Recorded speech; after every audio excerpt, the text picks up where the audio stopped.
It was raining so hard the headlights on passing cars looked like smeared gold streaks on a canvas of gray. The wind slapped against my face, slicing through my jacket like it wasn't even there. I clutched the brown paper bag tighter to my chest. Inside were the last fever meds I could afford for Eli. His temperature had spiked again, nearly 103. I had 2 more days till payday, nothing left in the fridge but half a carton of eggs and 3 slices of bread, and 5 kids waiting at home with a dying heater and too much silence. And yet, this damn rain felt like the last straw. I stepped off the curb, glancing both ways. No car in sight. My boots hit the crosswalk, just as a roar of an engine came from around the bend.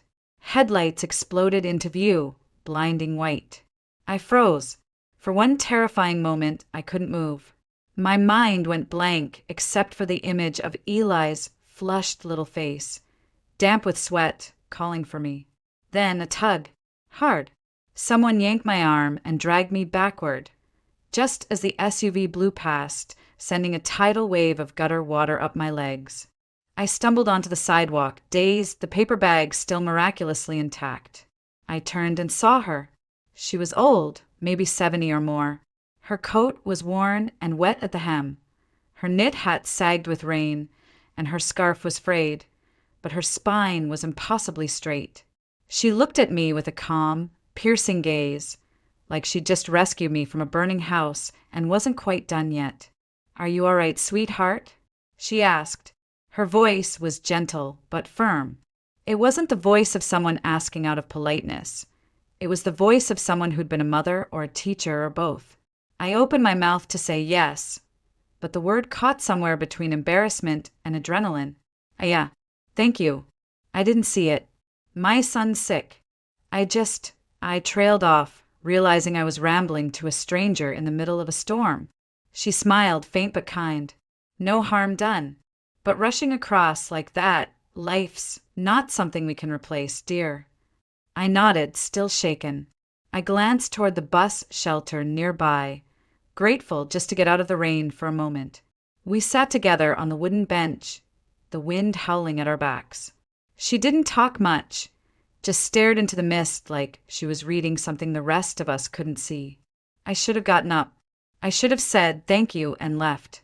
But instead, I told her about Eli, about Maddie stepping in as the man of the house since my husband died, about the missed shifts and the heating bill and the babysitter who quit last week without warning, about the ache behind my ribs that had been living there for months, curling deeper each time I handed over $1 I couldn't spare. She listened. She didn't interrupt. And when I was done, she looked at me and said the one thing I didn't expect. "I could help," she said simply, "with your children. I'm good with little ones. Used to teach a long time ago. No pay needed. I just need a place to stay. And maybe a reason to get up in the morning." I blinked at her.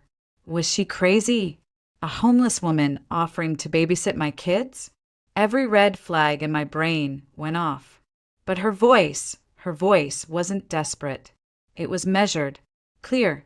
Her eyes didn't flicker like a con artist. They held steady like stone. "My name's Evelyn," she added, as if that explained everything. I should have said no. God knows I had every reason to say no. But something in me, maybe exhaustion, maybe instinct, said yes. Or maybe it was something else entirely. She walked home with me that night. The 6 blocks back to our building felt quieter than usual, like the town itself was holding its breath. I unlocked the door to our small second-floor apartment and stepped inside, unsure if I was bringing in a blessing or a mistake. And when my kids looked up and saw her, tired, dripping wet, smiling with the kind of warmth they hadn't seen in years, they didn't scream or hide behind me. Natalie walked right up and offered her a towel. There were shoes everywhere. "That's the first thing Evelyn said the next morning as she stood in the hallway, watching my kids scramble for socks and backpacks. "How do you ever find a matching pair?" she asked, a soft smile tugging at the corners of her mouth. I laughed because the truth was I didn't. 5 kids in a 2-bedroom apartment means chaos isn't a visitor. It's a tenant. But somehow, Evelyn moved through the noise like she belonged. Not as a guest. Not even as a stranger. As if she'd been here all along and we just hadn't noticed. By noon, she'd already cooked oatmeal, taught Natalie how to separate whites from colors in the laundry, calmed Eli from a coughing fit, and gotten Leon to eat a banana without a fight. That alone felt like a miracle. And when I left for work, she was helping Maddie with his science homework at the kitchen table, as if nothing about this was unusual. I didn't tell anyone at the clinic. What would I even say? I picked up a live-in nanny from the sidewalk last night. No one would understand, except maybe Nina. Nina Sanchez was the kind of woman you wanted on your team in a crisis. Sharp eyes, faster hands, and a mouth that could cut through BS like a scalpel. We weren't close, but we worked the same shifts often enough that she knew my story.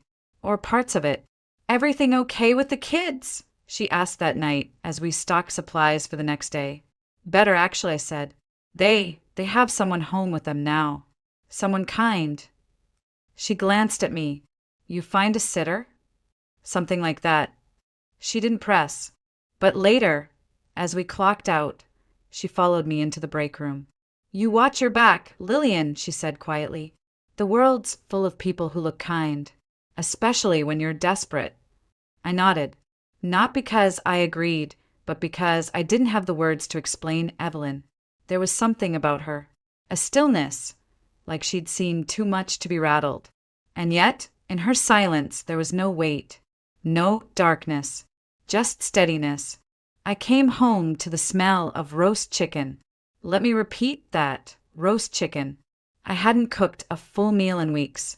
Between my double shifts and Maddie's school schedule, dinner had become something you threw together from boxes and cans.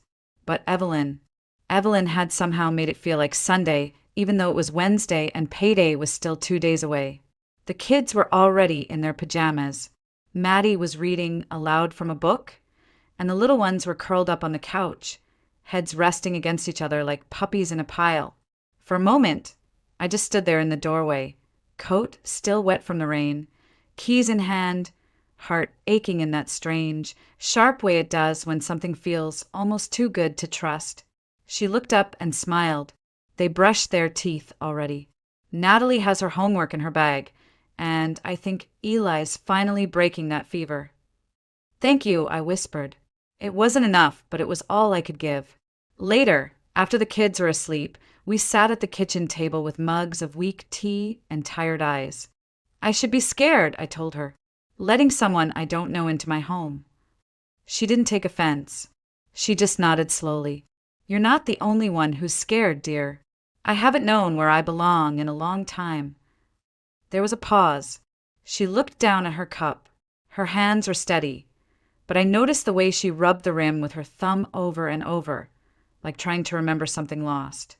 "I don't remember much," she said finally, "only that I used to love literature, that I taught, that I was someone who mattered." "You still matter," I said. The words surprised me, but I meant them. The next morning, while packing Maddie's lunch, I found a note tucked into his binder. It was written in elegant cursive, signed with a simple EB. It was a quote from Emerson, something about courage. I didn't say anything, but I folded it carefully and put it in my own pocket. It started with a cough, just a small one, dry, barely noticeable. Maddie had always been the strong one, the reliable one. He didn't complain, didn't cry when he scraped a knee, didn't ask for help unless he truly needed it. So when I noticed him sitting too still at the breakfast table, his cereal untouched, eyes shadowed and distant, my gut twisted. "You okay, sweetheart?" I asked, brushing a hand across his forehead. No fever, but his skin felt pale somehow, if that makes sense. "I'm fine," Mommy said. "Just tired." I wanted to believe him. God knows I did. But that afternoon, Evelyn caught me in the hallway, her expression unusually tight. "Maddie's breathing a little too fast," she said, and he winced when he sat down. "I don't want to worry you, but I think it's worth a closer look." I didn't hesitate. We were in the pediatric ER by evening. Maddie curled against me on the plastic bench, his hand clutching mine like he hadn't done since he was 6. The walls were mint green, the kind they probably thought looked calming, but to me it always looked like old toothpaste. We waited for hours, flu season, overworked nurses, charts being shuffled like playing cards. Eventually they called his name. I walked beside him through narrow halls that smelled like sanitizer and fatigue. The nurse did vitals, then blood work, then an EKG. The words started coming fast. Irregular rhythm, needs ultrasound, previous rheumatic fever? I blinked. When he was 6, I said, but it passed. They said he recovered. They exchanged a look, one of those tight-lipped, worried ones. The pediatric cardiologist was a woman named Dr. Latimer. Gray bob, no nonsense, clipboard in hand. She sat us down and showed me the screen. Even I could see it, the valve wasn't closing right. Blood was flowing backward. It's called mitral valve regurgitation, she said, and it's progressed significantly. He'll need surgery. I felt the air go out of the room. When? I asked. Soon, she replied. We'll try to get him into the surgical rotation within the next few months. Months? Her face softened. I'm sorry. It's not ideal, but we're backed up. Unless you can transfer him to a private cardiac center, it may take time. Time. The one thing I didn't have. That night, I barely slept.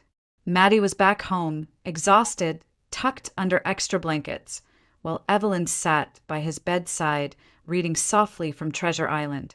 I stood in the doorway, watching them, heart cracking open in places I didn't know were still vulnerable.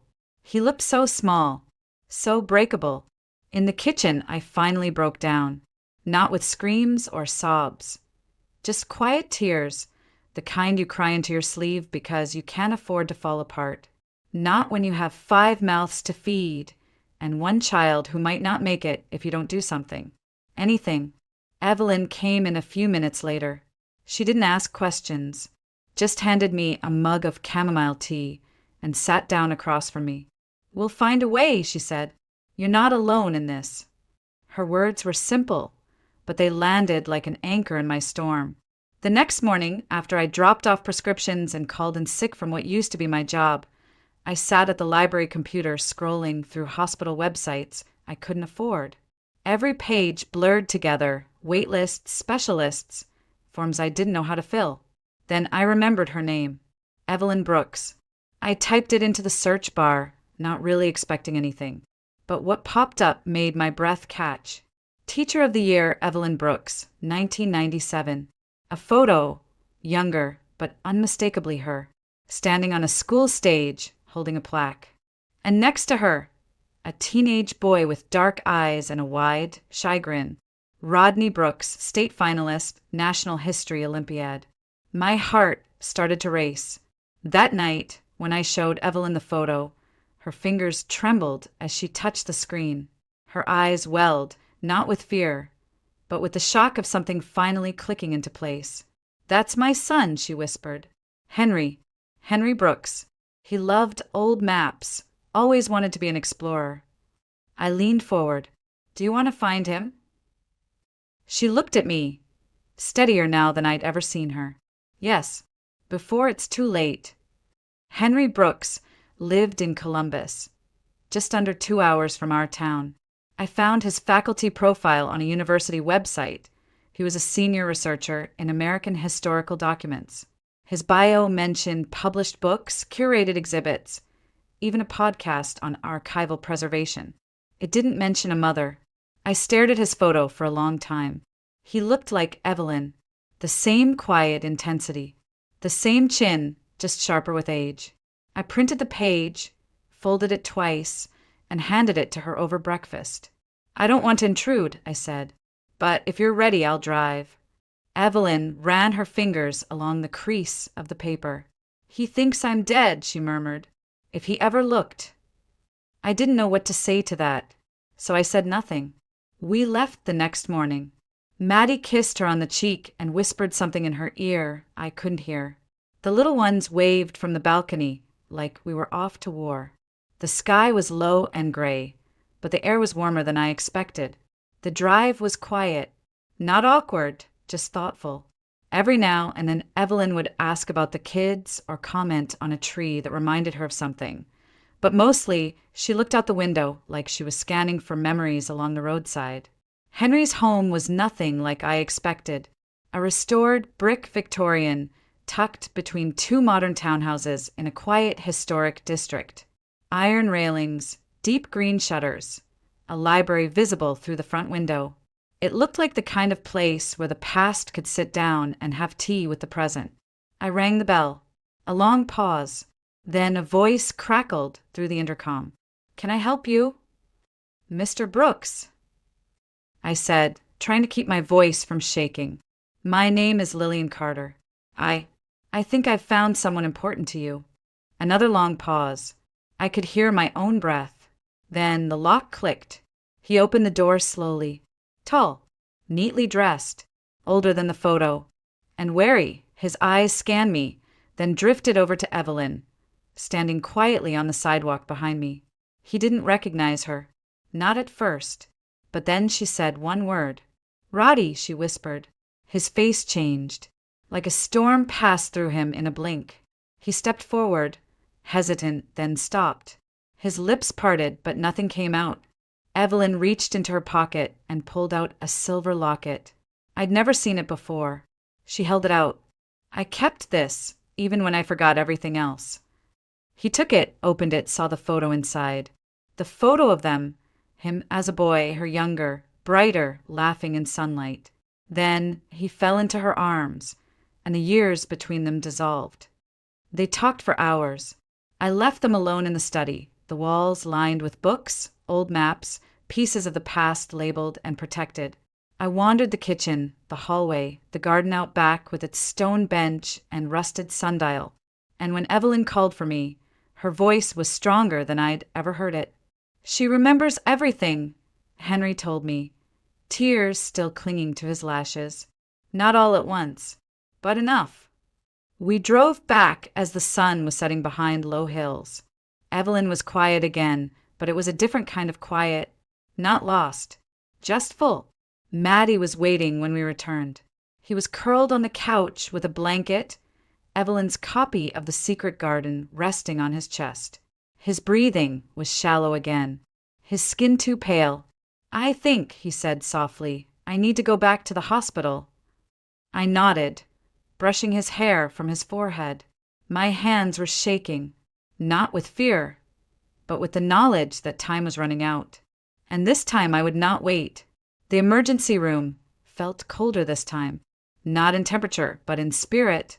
The walls hadn't changed. The chairs were still blue and plastic.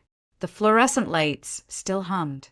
But I could feel it in my bones. This visit was different.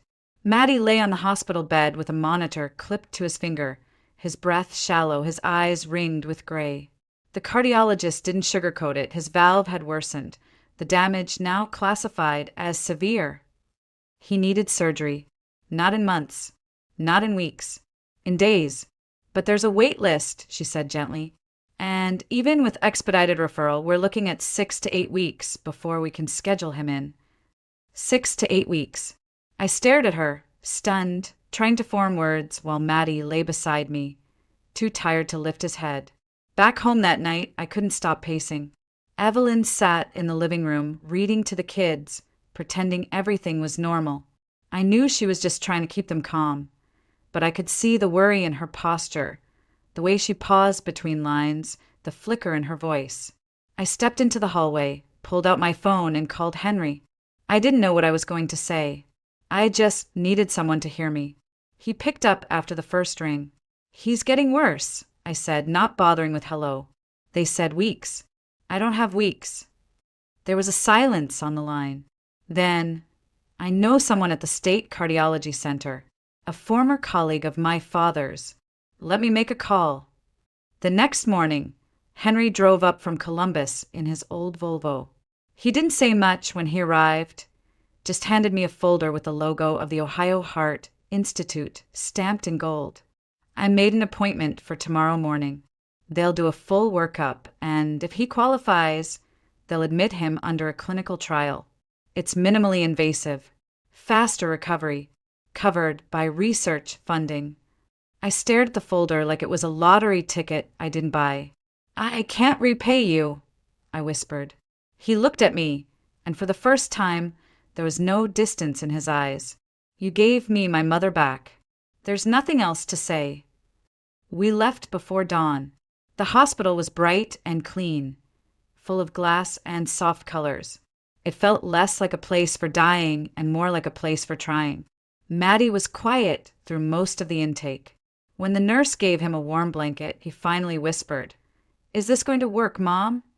I didn't lie. "I hope so, baby. I really, really hope so." The surgical team was kind, efficient. They walked us through everything. The risks, the timeline, the consent forms. I signed them all with a hand that trembled only a little. Evelyn sat by Maddie's side and read to him from Moby Dick, her voice steady as waves. Henry paced in the hallway, talking to doctors, texting updates to friends in research, making connections I didn't even know existed. And I just sat. I held my son's hand and tried to memorize his face in case. The morning of the surgery, Maddie pulled me close. "If something happens," he said, "can you tell Dad I was brave?" My throat closed. I kissed his forehead. He already knows. Then they wheeled him away. The surgery lasted 4 hours. I sat with Henry and Evelyn in the family waiting lounge, sipping coffee I didn't taste. Evelyn clutched a rosary I didn't know she owned. Henry sat silently, knees bouncing, fingers drumming his jeans. When the surgeon walked in, still in scrubs, I stopped breathing. "It went well," he said. "We repaired the valve. No complications. He's in recovery now." I didn't cry. I folded forward, hands covering my mouth, and let the breath I'd been holding for days leave me all at once. It wasn't sobbing. It wasn't hysteria. It was relief, sharp and deep and alive. Maddie would live. Maddie came home a week later with a chest full of stitches and a new brightness in his eyes. He walked slower, tired easily, but he smiled more. And when he did, it reached all the way into the corners of the room. Henry invited us to stay for a while. "Just until things settle," he said, but the way he looked at the kids chasing each other around his garden told a different story. It wasn't about convenience. It was about belonging. His home wasn't just beautiful. It was curious, like a museum you wanted to live in. Wooden shelves held weathered atlases and delicate scrolls. The walls were lined with framed maps, photos from archaeological sites, tiny artifacts in shadow boxes. The dining table was long and sturdy, made for stories and elbows and laughter. The kids were enchanted. Natalie loved the attic, full of old paintings. Leon couldn't stop asking about the globe that spun on its own. Daisy asked Henry daily if pirates were real. Eli called Evelyn Grandma Val by the third day unprompted. One afternoon, Leon found something buried in the garden. He came racing into the kitchen, muddy hands holding a small, tarnished coin. "We found treasure," he shouted. Henry inspected it, then smiled. "That's a 19th century trade token. Not quite gold, but still pretty special." Suddenly, the backyard became a dig site. The kids spent hours combing through flower beds and behind hedges. They didn't care if they found anything else. The magic was already real. That night, Evelyn and I sat on the back porch, watching the sun dip behind the trees. She wore a soft shawl over her shoulders, her fingers laced around a cup of mint tea. "I used to dream about this," she said. "Not the house, not even the reunion. Just peace. A kitchen with children's voices. A place where I wasn't lost." "You're not lost anymore," I said. She smiled. "Neither are you." A few days later, Henry found me in the hallway holding Maddie's latest drawing, an old sailing ship with tall masts and stitched sails. "He wants to learn about naval explorers," Henry said.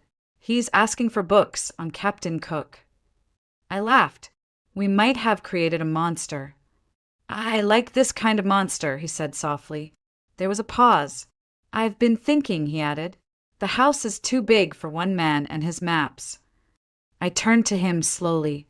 "I'm not asking anything," he said. "Not yet. I like having you here." "I like being here," I whispered. That weekend, we hosted our first family dinner at the long dining table. Evelyn cooked a roast with rosemary. The kids helped set the table, clumsily but proudly. Maddie wore a button-up shirt and declared himself captain of the kitchen crew. After dessert, Henry brought out an old projector and showed us scanned photos from his parents' travels.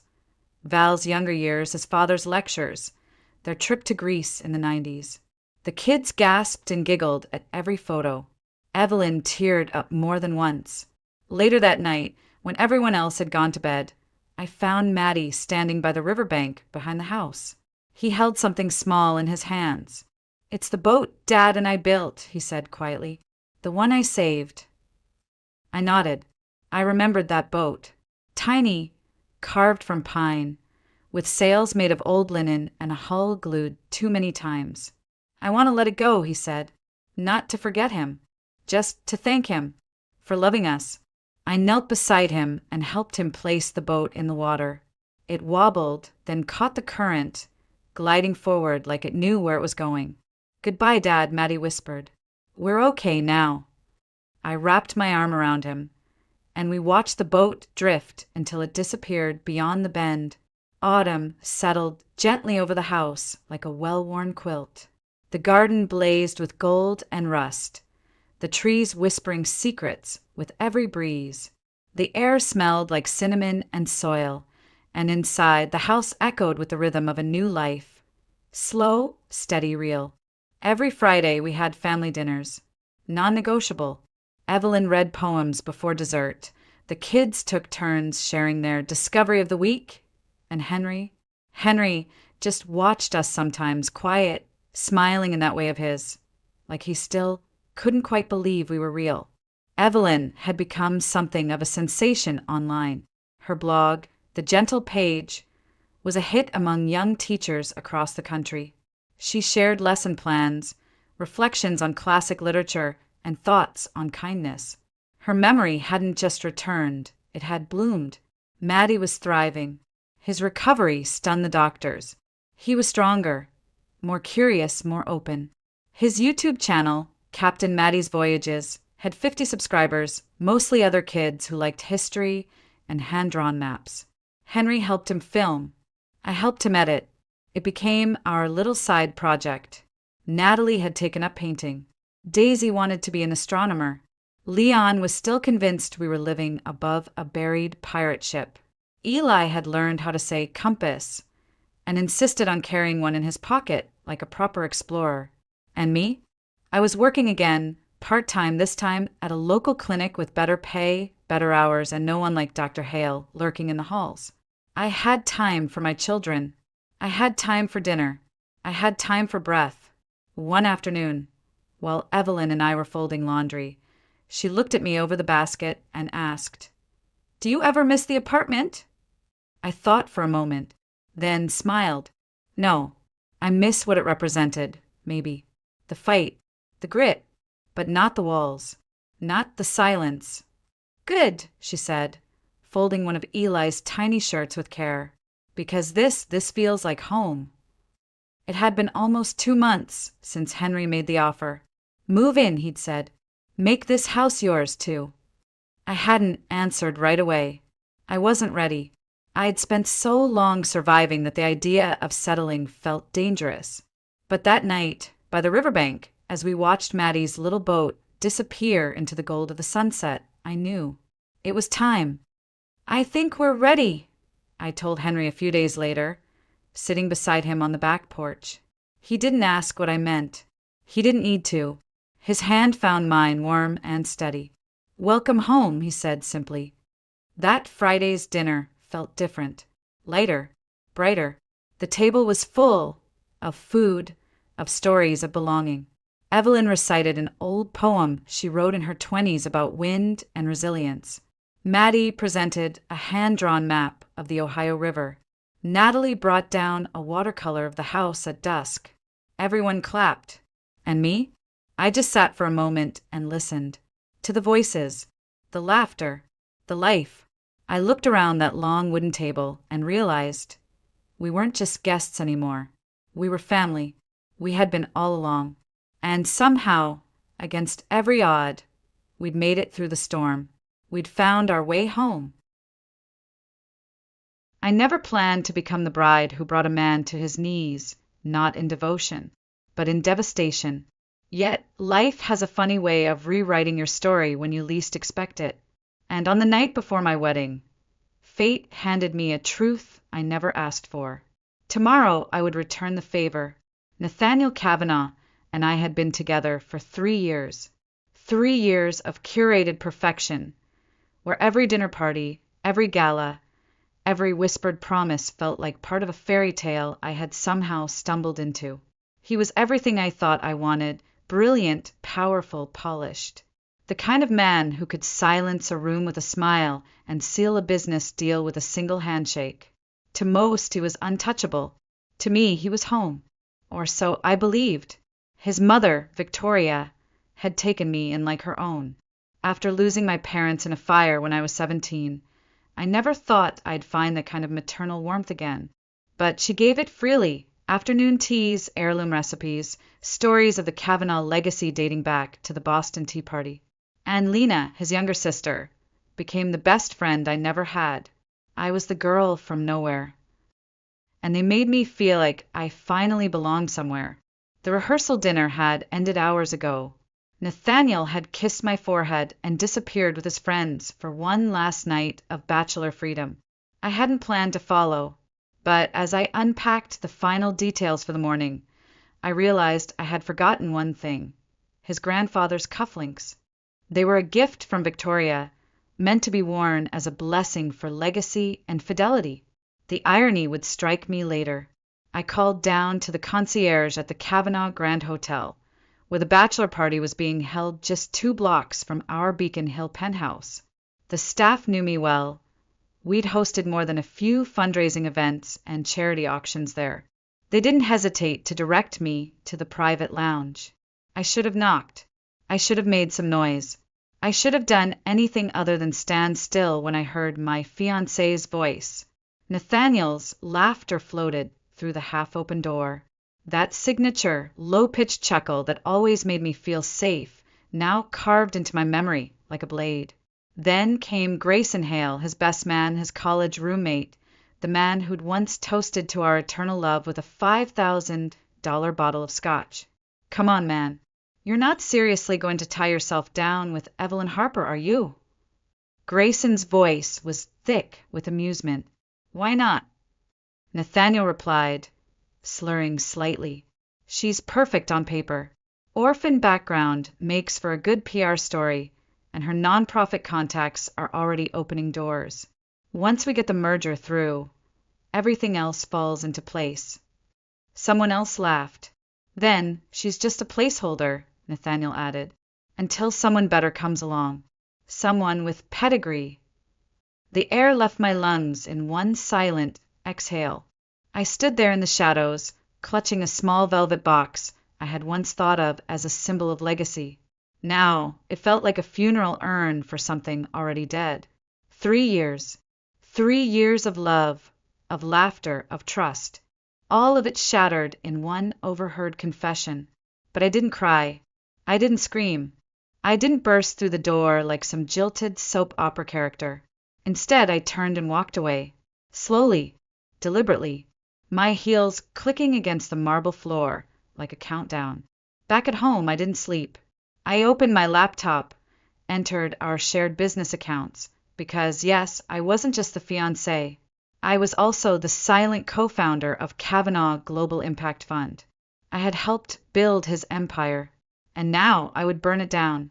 By dawn, I had enough digital threads to trace something far more sinister than emotional betrayal.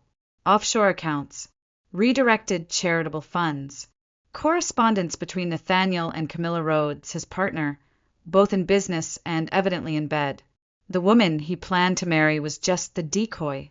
The real merger was happening elsewhere, but the wedding would still go on. Only this time, the bride wouldn't be walking toward a future. She'd be walking into war. I never imagined I'd be plotting revenge in my wedding gown.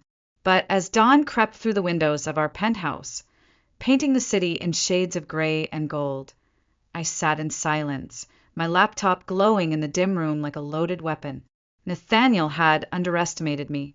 He thought I was just a pretty accessory to complete his brand. He forgot I was the one who built the back end of his empire, the one who knew where the paper trail started, and more importantly, where it ended. While the city slept, I traced every transaction he thought was invisible.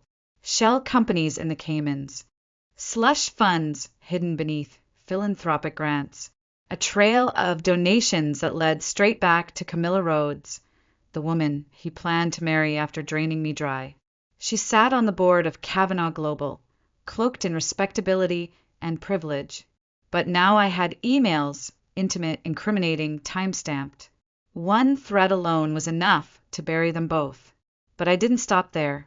I made 3 calls before sunrise. First, to a private investigator I'd worked with once during a background check on a high-profile donor. Discreet, expensive, and worth every dollar. Second, to Julian Wu, a Pulitzer-nominated financial reporter who owed me a favor after I fed him a nonprofit scandal 2 years prior. And last, to someone within the Department of Justice. I didn't give my name, just a burner email, and a list of encrypted files titled Project Kavanaugh. The spark had been lit. By the time the city stirred, my strategy was already in motion. I had evidence uploaded to cloud storage, timed emails set to release, and a small team of journalists, lawyers, and federal agents who had no idea the woman pulling the strings was the bride they'd be reading about by morning. At 8:12 a.m., Lena arrived at the bridal suite at the Fairmont Copley Plaza, her face lit with the kind of joy I couldn't return. "You look like a Roman goddess," she squealed, wrapping her arms around me. I smiled gently, letting her warmth soak into my skin just long enough to remember what it felt like to be loved by someone who meant it. "This is really happening, Eve," she whispered. "You're going to be a Kavanaugh." I didn't have the heart to tell her the name she cherished was about to go up in flames. By mid-morning, Victoria swept in like royalty. Her pearls gleamed against her navy silk dress, and in her hands she held a small velvet box. "This belonged to Nathaniel's grandmother," she said, fastening the delicate necklace around my neck. "She wore it on her wedding day. I wanted you to have it." The pearls felt cold against my skin. "Thank you," I said softly, my voice catching for a second. "You've been more of a mother to me than anyone I ever knew." Her eyes softened, and for a moment I almost broke. Almost. The next hour passed in a blur of curling irons, champagne flutes, and soft ballads playing from someone's playlist. My phone buzzed beneath the vanity table. Coded updates from my PI and Julian. Offshore confirmations secured. Photographers and press planted among the guests. DOJ contact in final position. I stared at my reflection. High cheekbones, steady eyes, scarlet lips. I looked like a bride, but what I saw was a storm in silk. At exactly 11:47 a.m., a knock came. 30 minutes, Lena called cheerfully from behind the door. I slid the cream-colored envelope from beneath the drawer and slipped it into a hidden pocket sewn into my dress. The weight of it anchored me, reminded me that this wasn't just a betrayal. It was a corporate crime, a deception so vast it had touched not only my heart, but hundreds of innocent employees who had no idea their 401(k)s were balancing on a lie. I stepped into my heels. I picked up the bouquet, white peonies and blush roses, and I felt their petals like fragile reminders of everything Nathaniel had tried to fake. I'd asked the florist for one red dahlia in the center. It meant betrayal, a message only I would understand. The ceremony was held at St. Benedict's Cathedral, the grandest venue in Boston. The string quartet played Pachelbel's canon as I stepped into the vestibule. My phone buzzed one final time. "Everyone in position," the message read. "Time to go." I deleted it and walked forward, not toward love, but toward reckoning. The church doors closed behind the last bridesmaid, leaving me alone with the silence. Through the heavy wooden doors, I could hear the final notes of the canon fade into stillness. My heart didn't pound. My hands didn't shake. I felt calm, as if my body already knew this wasn't a wedding march. It was a war procession. I adjusted the lace at my wrist and checked one last time that the envelope was secure in the hidden slit of my dress.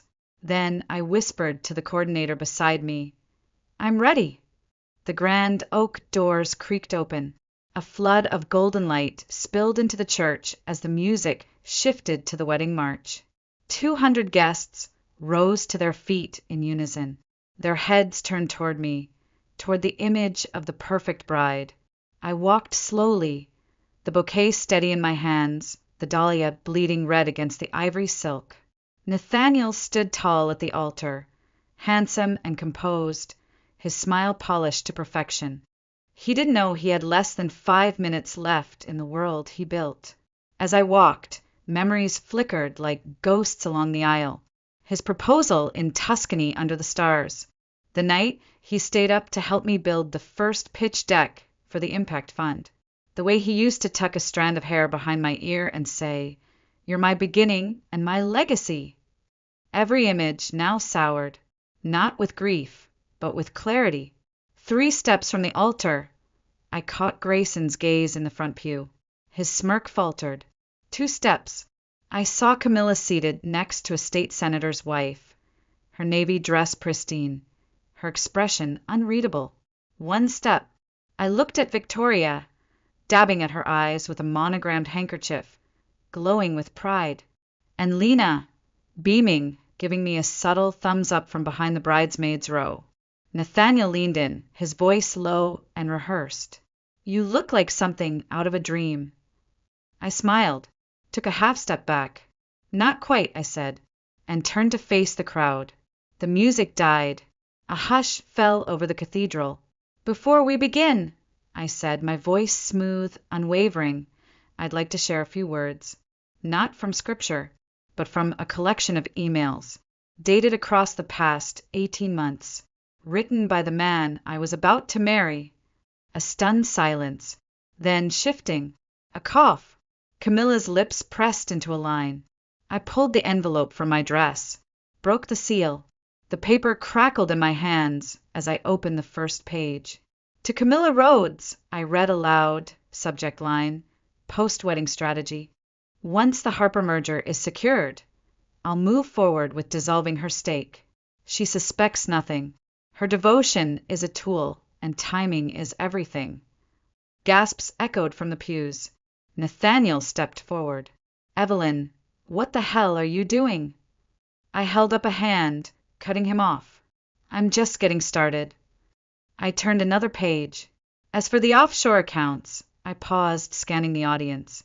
Well, perhaps it's best if the SEC representative in the third pew hears about those firsthand, or the journalists scattered throughout this church. At that moment, the church doors opened again. 2 men in dark suits entered. No fanfare, just quiet precision. Nathaniel's mask cracked. "You're ruining everything." "No," I said softly. "I'm revealing everything." I dropped the pages. One by one, they fluttered to the marble floor like snow. Each a confession, each a nail in the coffin of his legacy. "I trusted you," I said, my voice rising with steel. "I built your company. I gave you my past, my name, my future, and you called me temporary." The silence that followed was deeper than any prayer. Camilla stood abruptly. "I need to leave," she muttered, but one of the agents moved to block her path. Grayson shrank in his seat. Victoria rose, her face pale. "Nathaniel, what is she talking about?" she demanded. "Mother, I can't explain." "She doesn't need your explanation," I cut in. "She needs the truth, and she's about to hear it, just like everyone else." The agents stepped forward. "Nathaniel Kavanagh," one of them said, "you're under investigation for securities fraud, wire fraud, and conspiracy to commit financial crimes." He turned to me, panicked. "Evelyn, please. We can fix this. I still love you." I tilted my head, stepped closer, my voice like glass. "Then you should have loved me enough to respect me." Not use me. Victoria gasped. Lena sobbed. I removed the pearl necklace from around my throat and handed it to Victoria. This belongs to a family that stood for something. Yours no longer does. Nathaniel was cuffed and led down the same aisle I had just walked. Cameras flashed. Guests whispered. Camilla followed, face flushed and furious. And I stood at the altar alone, surrounded by shattered expectations and paper confessions. Then I turned, lifted my chin, and walked back down the aisle, bouquet in hand, but no longer as a bride. As something else entirely. The doors opened. The spring sunlight hit me full in the face. A crowd of reporters waited on the steps. I smiled, just slightly, and stepped into the light. The headlines exploded before I even reached my apartment. Runaway bride exposes billion-dollar fraud. Kavanaugh dynasty crumbles at the altar. Charity queen turns whistleblower. The media swarmed outside my building, but I didn't speak. I didn't need to. The truth had already spoken louder than any statement I could make. Camilla Rhodes was arrested within 24 hours. Her lawyers claimed she was blindsided. The email evidence told another story. Grayson Hale lawyered up, but it was too late. His name was all over the slush fund ledger, buried beneath fake consulting contracts. Nathaniel was denied bail. The risk of flight was too high. Lena called me sobbing. Why didn't you tell me? She whispered. I could have helped. But we both knew she couldn't. Her love for her brother had always been her blindest spot. Victoria's silence was more deafening. It wasn't until 3 days later that she appeared at my door, holding the same velvet box that had once carried her family's pearls. They belong to you now, she said, pressing them into my hands. Because you didn't just save yourself. You saved what little dignity this family had left. I didn't cry. I couldn't. I had moved past grief and rage. I had entered something sharper, purpose. Within weeks, I founded the Harper Integrity Group, a consulting firm built to prevent exactly what I had exposed. I hired experts in forensic accounting, whistleblower law, and corporate governance.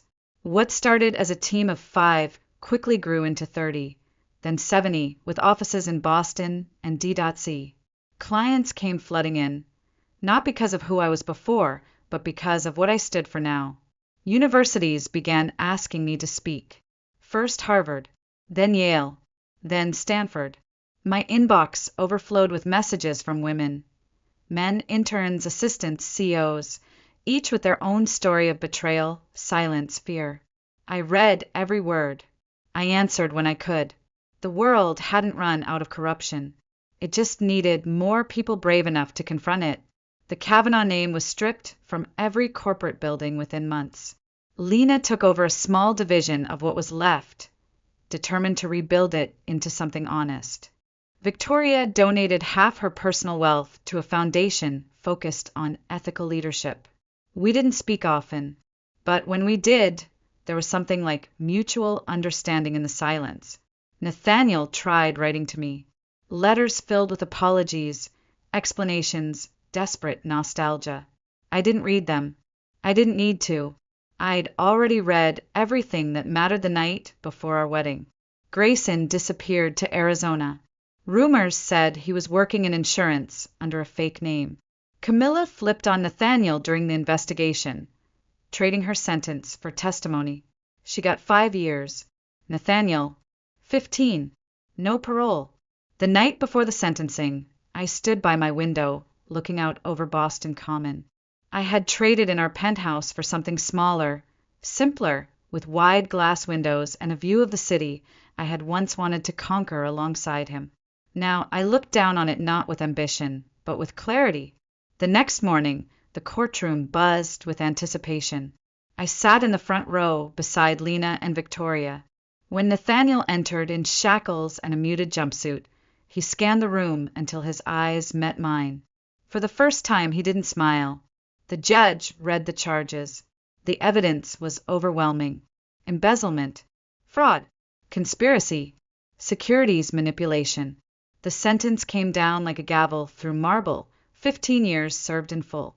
When it was over, Nathaniel looked at me and mouthed something I couldn't quite make out. It didn't matter.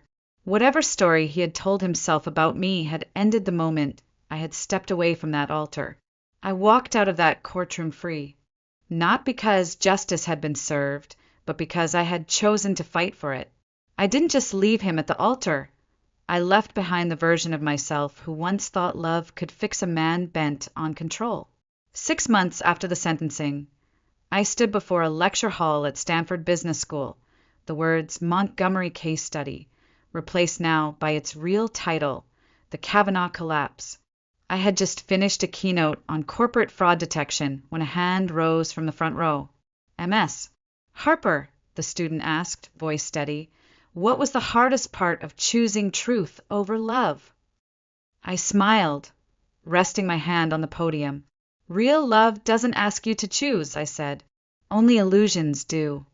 After the lecture, a man approached me, tall, quiet, the kind of presence that didn't demand attention, only earned it. Dr. Adrian Lin, he said, extending a hand. I teach business ethics here. Your experience, it's changed the way we teach accountability. There was something different about him. Not charm, not polish, just steadiness. A sincerity I hadn't felt in years. Our conversations began professionally, syllabi, curriculum development, joint workshops. But they grew. Coffee meetings turned into evening walks through campus. Debates over corporate case studies turned into shared dinners. And somewhere between lectures and laughter, something else formed. Something slow, gentle, real. Adrian never asked about Nathaniel. He never tried to compete with ghosts. Instead, he listened when I chose to share. And when I told him everything, from the cufflinks to the courtroom, he didn't flinch. You didn't destroy anything, he said one night. You revealed what was already broken. That's not vengeance. That's courage. 2 years after the wedding that wasn't, I stood in front of a full-length mirror in a different white dress. This one was simpler. No corset, no train, no hidden pockets. Just silk, light and strong, like the woman who wore it. Victoria stood behind me, misty-eyed as she adjusted the hem. This time, she whispered, you're not walking toward power. You're walking with it. Adrian and I married in the botanical garden where we'd once mapped out an ethics curriculum on a park bench. The ceremony was small, families, students, colleagues, friends who had seen me unravel and rebuild. Lena toasted with tears in her eyes. To my sister, not by blood, but by choice, who showed me that truth can be a weapon, but also a home. Our consulting firm had expanded to 3 countries by then. Harper & Lin was now the gold standard for corporate ethics. Companies brought us in not just after scandals, but before them. We trained boards, advised regulators, and mentored the next generation of business leaders. The Kavanaugh name was no longer a stain. It had become a case study, a warning, yes, but also a turning point. Nathaniel never appealed his sentence. From time to time, letters came from his facility. I read one. Just one. In it, he wrote, you didn't just expose me. You saved me, not from prison, but from myself. I didn't reply. Some closure doesn't need words. Some ghosts dissolve in the silence. 5 years to the day after the night I stood outside that hotel door, I was invited back to speak at a global ethics summit, held at the same ballroom of the Kavanaugh Grand Hotel. I walked in not as a guest, not as a bride, but as a keynote speaker. My heels echoed against the marble floor like a new kind of music. Diana and Lena sat in the front row. Adrian's hand found mine as I stepped to the podium. You're here because you believe business can be done with integrity. I began, looking out at a room full of CEOs, attorneys, and whistleblowers. Let me tell you something I learned the hard way. The greatest threat to truth is not corruption. It's comfort. The willingness to ignore a red flag because it's wrapped in a velvet box.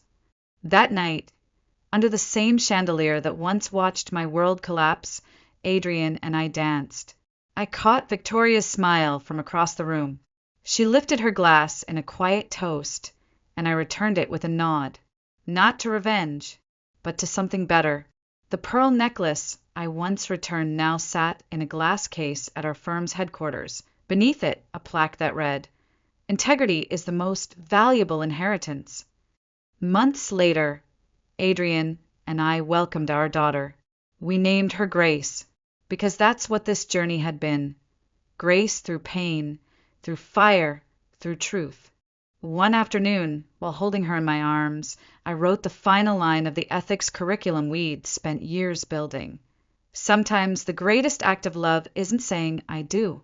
It's saying "I won't" to lies, to fear, to anything that asks you to shrink for someone else's comfort. Grace slept peacefully beside me as I signed off the final draft. I looked out the window, the Boston skyline framed in the soft glow of dusk. I had lost a wedding, lost a man, lost an illusion, but I had found something far greater, myself.